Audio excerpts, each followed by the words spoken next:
Great Horn Email Security protects organizations from advanced threats such as impersonations, credential theft, and zero-day attacks. With Great Horn, you will detect and block more phishing threats from reaching users, reduce risk by providing employees with in-the-moment education, and quickly remove dangerous emails from inboxes in just 2 clicks. Great Horn protects your organization before, during, and after an email attack. Schedule a demo by visiting securityweekly.com/greathorn. When it comes to modernizing identity, Active Directory just makes everything harder, from managing access for contractors and departing employees to securing cloud apps and on-prem systems. Your company deserves better. Choose Okta, the modern identity platform that securely connects anyone that touches your organization to any technology they want to use. Okta reduces AD vulnerabilities, secures not only employees but contractors and customers, simplifies domain consolidation, and reduces your attack surface. To learn more, visit securityweekly.com/Okta. Security can't solve crucial problems when they have to wade through thousands of alerts a day. With ServiceNow, you can easily prioritize and respond to your most crucial business threats. That way you can go from overwhelmed to under control. ServiceNow brings security, risk, and IT together on one platform. Learn more at securityweekly.com/ServiceNow. Welcome back, everyone, to Enterprise Security Weekly. Quick announcement, the new security website is live, securityweekly.com. You can go there and check out our new sorting and filtering functionality to find the content that you're interested in. Again, if you find any issues or have any feedback, website at securityweekly.net. We are still addressing some of the 404 issues. And anytime you've had a website that's been up since 2005, since I did the original version in like movable type, bound to be some 404 and other issues. So please send us feedback. Tim Callan is here with us. Tim contributes to the company's standards and practices at Sectigo, and industry relationships, product roadmap, and go-to-market strategy. Tim has more than 20 years experience as a strategic marketing and product leader in the industry. Tim, welcome to the program. Hi, thanks for having me. Yes, nice to have you on. And you are the expert on, especially on this show right now, on SSL, PKI, and quantum computing, and that will be the topic for today. Yeah, so I've been in the PKI industry for a long time, and in recent years, we all know about quantum computers, and we know about that they're coming, and they're going to change some of the tasks that computers can accomplish in a pretty significant way. But what a lot of people don't realize is that one of the things that quantum computers will be able to do is they're essentially going to render our existing ubiquitous cryptographic systems completely insecure. And so those of us in the PKI space, in the cryptographic space, care about this very deeply. And so we're out sort of educating the world about what's coming and what it's going to mean. And what are we talking about for time frame? It's my favorite question to ask on this topic, right? Because I get varying answers. So quantum computers. So quantum computers are getting progressively better over time, and this is measured primarily in what people call qubits, which is the number of quantum bits that these quantum computers have. And there is going to be a point that is generally referred to as the ZDate, and we can get into why it's called that. But there's a point called the ZDate where the basic cryptographic systems that we use, RSA and ECC, that stands for elliptical curve cryptography, will basically be insecure, where there will be enough quantum computers out there that can break these things that you can't trust those secrets being secret anymore. That is a much debated question. The general consensus is that the Z-date occurs in about 10 to 15 years. I will caveat that with a couple things. One is these things never get longer. They only get shorter, right? So it's not like someone's going to say, oh, we were wrong. It's really 18 years. And the other part of that is, and part of the reason for that is because it is still a bit of an unknown science, and we don't know if there are going to be aha moments where somebody really smart is going to say, I I solved this engineering task and I took years off of everybody's development cycle. So, 10 to 15 years is a best guess. I would be much more worried about it being shorter than that than being longer. Now, when many of us think of breaking crypto, right? Well, right. A lot of us just really attack the keys and implementation, right? But if you're directly attacking the crypto, there's usually some time that you'll spend breaking that crypto for that instance of it. Is there, like, once we reach ZDate, does that mean like instantly everyone can break everyone's crypto, or is there some time I think factor? and this is a really good point, and you're making a great point. Again, imagine that the number of qubits is just increasing over time. And so what would happen is smaller keys would be pragmatically breakable earlier and larger keys would be pragmatically breakable later. But the important thing to understand is when it comes to this particular task, which is breaking an RSA key or an ECC key, quantum computers are literally 12 or 15 orders of magnitude faster than their binary equivalents. And so there won't really be, it won't be something where we say, well, the weak keys are bad, but the stronger keys are okay. Let's add a bit to our keys and we're fine. That's not like when these things come, it's all going to be very quick. Gotcha. And under those circumstances, all of the secrets that we have now are all going to become exposed in a pretty short order. Does the ZDate math depend on a single computer getting to a certain size or enough qubit capacity in the overall environment to do it? What dictates that? What's your definition of ZDate, right? So we could define ZDate several different ways, and I'll throw out 3 definitions for you. Definition number 1, we could call it Z1, if you will.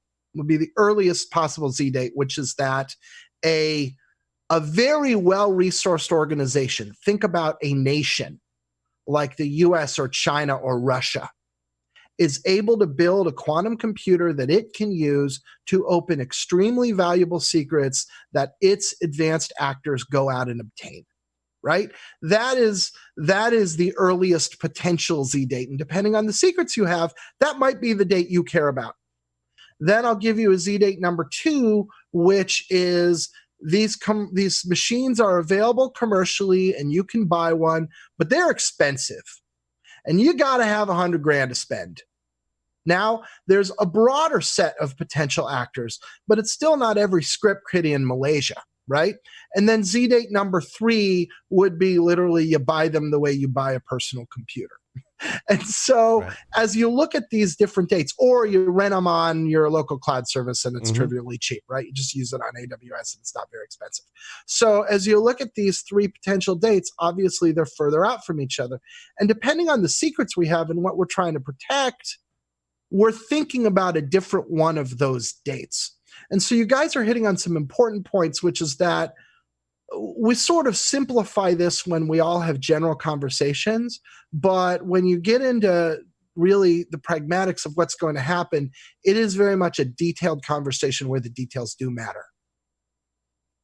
Right. And if I look at where the technology is today, I think IBM is launching a 53 qubit machine. I think they just released it, or it's right around this. What does 53 qubits mean to the computing power, right? Is that I'm still trying to figure out what that is, right? Yeah, so qubits, the power that you get from qubits doesn't just expand. It just doesn't expand by powers of 2, right? The way it does with traditional computers. It actually expands exponentially, and so every qubit that you adds more value than the previous qubit added, right? And that's because they can have multiple states at the same time. So the number of things that they can portray becomes much more complicated. But it's hard to answer because there are something that quantum computers are much better at than others. So to some degree, quantum computers are just good because what happens is as you add these qubits, you get a lot more states. And because you get a lot more states, you get a lot more potential computing power. But then there are certain types of tasks that they just do much, much better. And there are other types of tasks where they're not really any better than a 0-1 gated computer. They're just sort of, it's just that as you add more qubits, you get your computing power faster. So it's hard. You can't really answer the question that way. And so a perfect example of this, if we come back to the crypto thing, is if we look at popular encryption algorithms like RSA and ECC, and we compare that to popular hashing algorithms, like let's say AES. So the hashing algorithms basically do not have the same level of vulnerability. So a quantum computer is going to be maybe twice or 4 times as fast at breaking something like AES. All right, well, not that worried about it. Okay, whatever. Add a couple bits, we're fine. And you turn around and you compare that to, like I said, something like RSA, where it's literally something that would have taken hundreds of thousands of years now takes hours. And that's actually the kind of difference we're talking about. So it's just radically different. And it's the nature of the task that determines that. So it's the right question to ask, but it's not that simple at all. And it really depends on what you're doing with those computers. Got it. The other use case I've seen around quantum computing is this concept of quantum key encryption, where you can use quantum keys now to do encryption. Is that what replaces traditional encryption algorithms, or is that still pie in the sky? Those are orthogonal. Those are different use cases for quantum computers that don't depend on each other. So quantum key encryption is helpful in certain ways. Random numbers are tough. Like, it's really hard to generate a large number of random numbers without there getting some kind of bias or pattern or predictability in it. And people go to great lengths to come up with enough random numbers that we can do all of the things we need to do that need random numbers without it being essentially gameable to some degree. And quantum random number generators may have a very good role in that particular specific use case. They are neither here nor there when it comes to the problem of using a quantum computer to brute force break an encrypted file. It's just like, even if you used your quantum random number generator to sign your RSA or your ECC, that wouldn't solve the problem. So it's a whole new set of capabilities that haven't been invented yet that need to solve this problem. Well, what we need, so as it happens, there are plenty of ways you can encrypt files that don't have this vulnerability. They're just not the ones that people chose. Right? I mean, RSA goes back to the 1970s. And back in the 1970s, we didn't know about quantum computers, right? So people went down a path that to all of the knowledge they had about how these things could be done was perfectly valid and solid. And then it turned out that decades later, the march of technology caught up with that decision. And this happens. And the same thing happened with ECC. RSA and ECC just both happen to be cryptographic standards that quantum computers can really kick in the teeth. However, there are plenty of approaches that aren't. And the main trouble is that we haven't been using them. We haven't developed them. We haven't vetted them. We haven't tested them. We haven't implemented them. We haven't had them in real world production for decades and decades across billions of devices in every country in the globe. And so what we need to do now is we need to catch up and pick those algorithms, right? Find the ones that will be robust, that will meet our other performance requirements, like they're fast to decrypt and things along those lines, don't generate files that are enormously large, etc. And then get those vetted, be confident that those really work and will work, and then get them actually implemented so that they're running the same way that RSA and ECC are running today. And that's important now because it typically takes the better part of a decade or more, right, to accomplish that, right? Yeah, I mean, it took the industry about 10 years to really adopt ECC. Mm-hmm. just by way of example. And we don't have 10 years, right? So if we say the ZDay, let's talk about this ZDay. Let me tell you, there's a guy called Miko Amaska. He's at the University of Waterloo. He's really the pioneer in this kind of thinking. And Amaska introduced this concept called Amaska's inequality, which for our purposes, we can call it x plus y question mark equals z, where z is the Z date we talked about earlier. Now, X in this case is how long does a secret need to remain a secret? Mm-hmm. So the day I encrypt a file, how much time passes before what's in that file is not dangerous anymore? And that's a variable number, and we can get into that. But let's throw a number out. Let's just pretend that in the aggregate, on the whole, 7 years will do the trick. Let's just say. So we go, okay, 7 years. So X is 7. Y is the amount of time it's going to take us to find, test, and implement our new cryptographic standards. So how long is Y going to be? Well, if we just said that the Z date is 10 to 15 years away, then Y better not be bigger than 3. Right. Yeah. Or we have a problem. Yeah. And Y is bigger than 3. There's no way it isn't. So we talked about it probably took 10 years to implement ECC. We think we can do it much faster this time, but it's still years.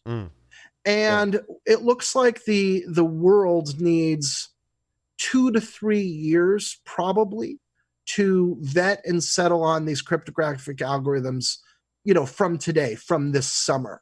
Right. So if you take 3 and then you add it to another, 5, you're at 8. Let's say your secrets need to be secret for 7 years, 15.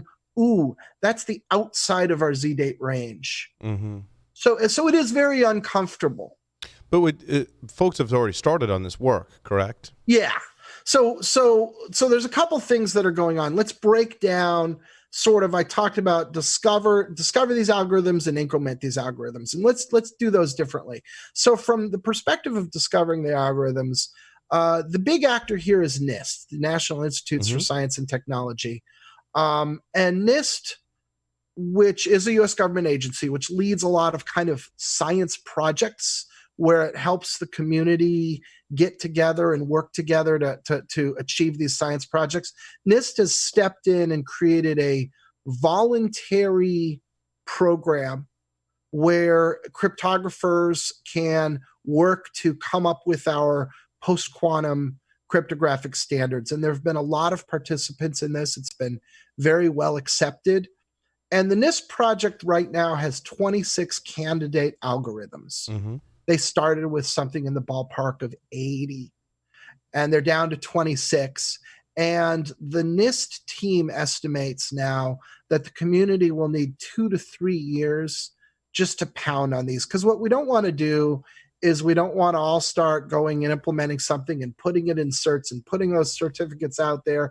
And then, someone with a chalkboard who's really smart figures out how to completely break it wide open, right? That would be a bad outcome. So we want those people with chalkboards who are really smart to work on that now.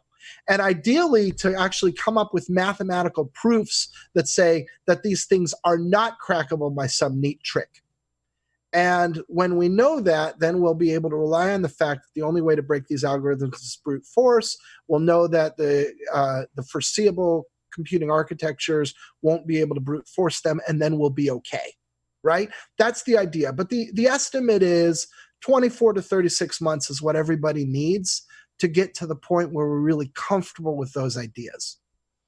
Now, in the meantime, we can be gearing up, and this is what we call crypto agility. We can be gearing up to swap these things out. So even if you don't know what the algorithm is today, you can know that one is coming and you can get ready. Yeah, and that was my question, Tim. What do we do today in enterprises knowing all this now? It sounds like exactly. And like, so the analogy I often give people is if you know you're going to paint your house, but you haven't picked the paint, you can still start taping, right? Yeah. So there's stuff you can do to be ready so that when the paint shows up, you already have your brushes and your drop cloths, and you can just do this. I'm painting my house right now, so this is very, very important to me personally. Yeah, and the preparation and tear down and painting is usually what takes the longest, right? Yeah. And the preparation takes a long time. So that's what crypto agility is about. And a lot of this is about automation. So if you think about your old-fashioned sort of IT world, and I know you guys know this because you've been there. We lived Once upon a time, we had a bunch of servers and racks on a floor we owned, right, in an air-conditioned room, and we went and we physically touched them, and we installed our certs manually. And when you had 200 machines and you swapped out a cert every 2 years, that was a perfectly practical solution.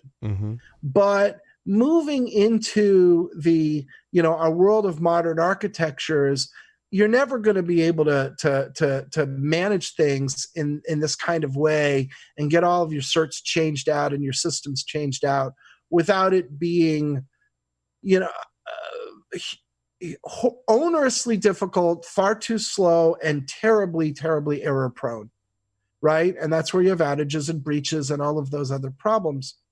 And so the big thing that we're encouraging people now is everybody should look at all of your digital systems and vet them for two things. Number one, can I do just a reliable automated swap out of certificates whenever I need to?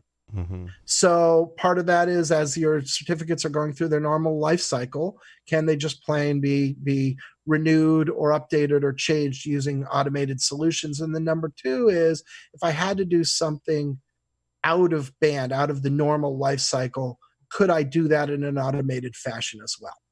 So and that's just good. One. And that's just good practice today, quantum cryptography aside. It's also a smart idea, right? I mean, if you look at some of we all heard about the O2 outage, right? Where 40 million roughly cell phone users were without their cell phones for a day, and it affected O2 and SoftBank and a number of other carriers. The root cause of that was an expired certificate, right? Automation should have solved that problem. Right. We all heard about the Equifax breach in 2017. 45% of Americans had their PII stolen, myself included. The root cause of that? Certificate outage. Automation would have solved that problem. So these are just smart things to do in general. And it's smart to do that in general. So that's part number one. Connected to that, I think, is an important thing, which is the idea of discovery. There are a lot of rogue certificates out in organizations where people you get some skunkworks project, or you get some embedded team. I think DevOps in general, Tim, has the capability and has executed that to generate their own certificates because developers are creating the infrastructure in software. Absolutely, right? Your old-time monolithic IT infrastructure that is in control of 100% of everything that deployed just is not the world today. Right? You have this diversified responsibility in a DevOps environment. You've got development teams that are taking things directly to market. Everybody's agile. You have a lot of repatriatization, right? We might not even own the machines. They're on a cloud service. They might be on a different cloud service in 6 months than they are today. And so in that world, unknown certificates, rogue certificates, if you will, are a very real thing. And a lot of people find out about it the hard way when something stops working. And so discovery is important. Look at strategies for scanning your network, scanning your apps, finding those certificates, categorizing them, and bringing them under management, right? A governance, a command and control aspect of this is very valuable. And that's another thing that we're really strongly recommending that people look into. And that's a struggle today. If you've ever looked at a DevOps process, right? Controlling your secrets is, in general, we have the same struggle here with our own software, right? Controlling your secrets. Absolutely. And again, it's hard. The same reason. Lots of teams, right? Lots of agility. This, not the old hierarchical structure that we were used to. That's not how we're working today. And there's a lot of reasons why it's great. Yeah. Well, it gives us the tools to fix it, potentially. It poses new challenges, right? And you have to solve those new challenges as well. And then, it's important for enterprises to hold their vendors accountable to be giving them systems that themselves are going to be crypto agile. So you want to make sure that you don't have, applications or hardware that is requiring RSA, right? Or for that matter, your own homegrown stuff. You need to look at that and make sure that somebody didn't code in there, they're hard coding kind of requiring RSA. So it's important to be looking at that as well, because it would be a shame one day if we said, oh, got our shiny new certs, that's great, let's put out our shining new certs, and things we didn't expect broke. Right. So one of the things you're seeing to that effect is, people are working on concepts like hybrid certificates. So I'll be able to have a cert that uses ECC and also uses one of these new candidate algorithms. And now I can start to deploy these things. I can ensure, I can QA my systems and ensure that these things really are working. So that sort of activity is wise as well, because otherwise one day you might be caught flat-footed. Yeah, it's a big challenge. I mean, you just, you think about all the integration points, all the secrets that you're managing that all centrally. And when a new algorithm comes out, the ability to swap that out, that is no easy task. And so preparation now definitely sounds like a good idea, but I think there's still some challenges in there. Yeah. And we have ecosystems and we have vendors and we have partners and we have complicated supply chains. So all of this stuff gets really, really complex. Right. And that's part of the other reason that we're out here telling people, look, get started now, because you honestly will need years to work this out. Right? Stuff is going to happen. It's going to surprise you in 18 months and you're going to fix it. And you're going to be glad that you knew about it when you had time to fix it, when it didn't break your mission critical systems, because the level of complexity, maybe if you're a corner pizza shop, it's not the case. But, think about a large financial institution or a Fortune 500 company. The level of complexity they have is just vast. And one little problem in one little place, and you're the next O2 outage or you're in the next Equifax breach. And so having time to find these things and fix them is extremely valuable.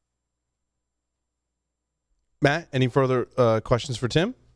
No, nice scary interview. Thanks, Tim. Yeah. No. The good news is people are working on it. We're not trying to scare you. We're just trying to say, work with us. And enterprises should start working on this now. And it's not too late, but it is time to act. Yeah. No, it's very timely. Tim, thank you so much for appearing on Enterprise Security Weekly. Love the content in the context that we put that in, so everyone can understand that we should start looking into this and start kickstarting some projects that are going to take some time to be implemented. Thank you for having me. This was so much fun. Fantastic. Tim, thanks again. And with that, we'll conclude the show today. Thank you, everyone, for listening and watching Enterprise Security Weekly. We'll see you next time.